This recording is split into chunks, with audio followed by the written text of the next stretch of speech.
আসসালামু আলাইকুম। এটিএন বাংলা সংবাদে সবাইকে স্বাগত জানাচ্ছি মার্সি আমিরা।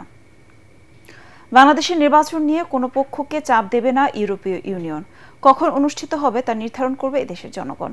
জাতীয় প্রেস ক্লাবে কূটনীতিক বিটের সাংবাদিকদের সংগঠন ডিক্যাবের আলোচনায় এসব কথা বলেন ইইউ রাষ্ট্রদূত মাইকেল মিলার। তিনি বলেন, জুলাই গণহত্যায় অভিযুক্তদের বিচার হওয়া উচিত, তবে তা হতে হবে নিরপেক্ষ ও আন্তর্জাতিক মান বজায় রেখে। রাখাইনে করিডোরের দেয়া চাইতে রোহিঙ্গাদের ফেরত পাঠানো বেশি গুরুত্বপূর্ণ বলে মনে করেন রাষ্ট্রদূত।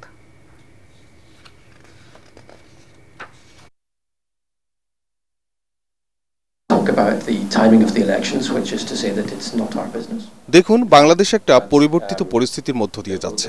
নির্বাচন এদেশের জন্য খুবই গুরুত্বপূর্ণ। আমরা আন্তর্জাতিক মানের নির্বাচন অনুষ্ঠানের ক্ষেত্রে সব ধরনের সহযোগিতা করব, তবে কখন তা অনুষ্ঠিত হবে তা নিয়ে কোনো পক্ষকেই আমরা চাপ দেব না।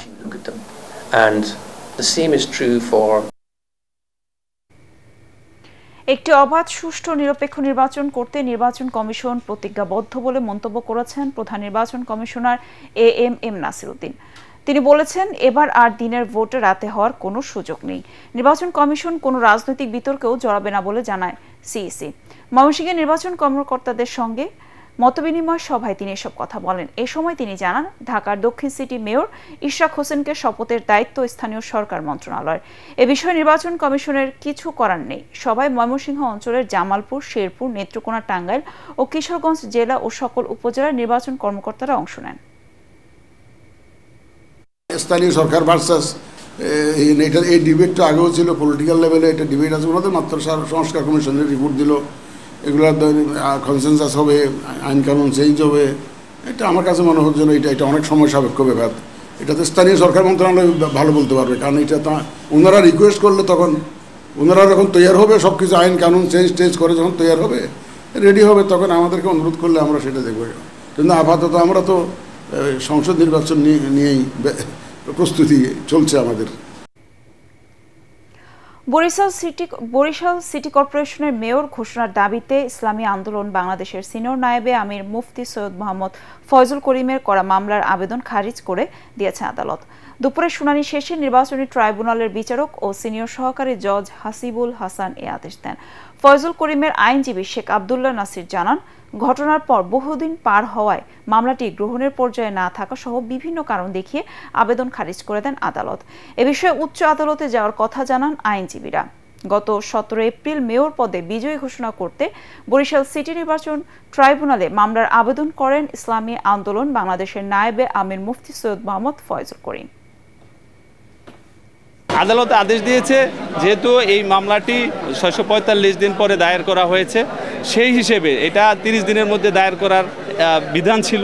আজকে সিদ্ধান্ত দিছে যে তামাদি হয়েছে, উনি এটা মঞ্জুর করতে পারে নাই, মামলাটি খারিজ হয়েছে। আমরা এই আদেশের বিরুদ্ধে যথাযথ উপর আদালতে, যে উচ্চ আদালতে আমরা আপিল ট্রাইব্যুনালে আপিল করব এবং সর্বোচ্চ আদালতে আমরা যাব। বিনামূল্যে প্রাথমিক চিকিৎসা সেবা প্রদান, 24 ঘন্টা বিশেষজ্ঞ ডাক্তারদের হাসপাতাল উপস্থিতি, জেনেরিক ঔষধের দাম কমানো, 20% অতি দরিদ্র মানুষের সম্পূর্ণ বিনামূল্যে সরকারি বেসরকারি হাসপাতালে চিকিৎসা সেবার সুপারিশ করেছে স্বাস্থ্য খাত সংস্কার কমিশন। ফরেন সার্ভিস একাডেমিতে এক ব্রিফিংয়ে এসব কথা জানান প্রধান কমিশন। এ সময় মেডিকেল রিপ্রেজেন্টেটিভদের হাসপাতালে ডাক্তারের সাক্ষাৎ বন্ধ করার সুপারিশ করা হয়। 20% দেশের 20% মানুষ যারা অতি দরিদ্র, তারা সব ধরনের সেবা বিনামূল্যে পাবেন। দুর্গম এলাকায় যারা কাজ করতে যান তাদেরকে কিন্তু বেতন ভাতা আমরা কোনো ক্ষেত্রে দ্বিগুণের কথা বলেছি। প্রত্যেকের এনআইডি থাকতে হবে, তাহলে ওই এনআইডি দিয়ে আমরা রোগীকে ট্র্যাক করতে পারবো, তাকে কি ওষুধ দেওয়া হচ্ছে, কোনো বেশি ওষুধ দেওয়া হচ্ছে কিনা, তাকে অতিরিক্ত সেবা দরকার নেই তারপর দেওয়া হচ্ছে কিনা। যে দেশের প্রেসিডেন্ট চেক আপ করতে শুধু বাইরে যায় না, ওইটা আবার পাবলিক অ্যানাউন্সমেন্ট করে দেয়, তাহলে এটা কিন্তু আমি পাবলিককে আগে বলেছি।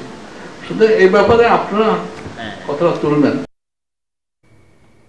পরবর্তী সংবাদ দেখার আমন্ত্রণ জানিয়ে এখনকার মতো শেষ করছে এটিএন বাংলা সংবাদ। ইউটিউবে দেখতে ব্রাউজ করুন a2/ATN বাংলা নিউজ। ধন্যবাদ সবাইকে।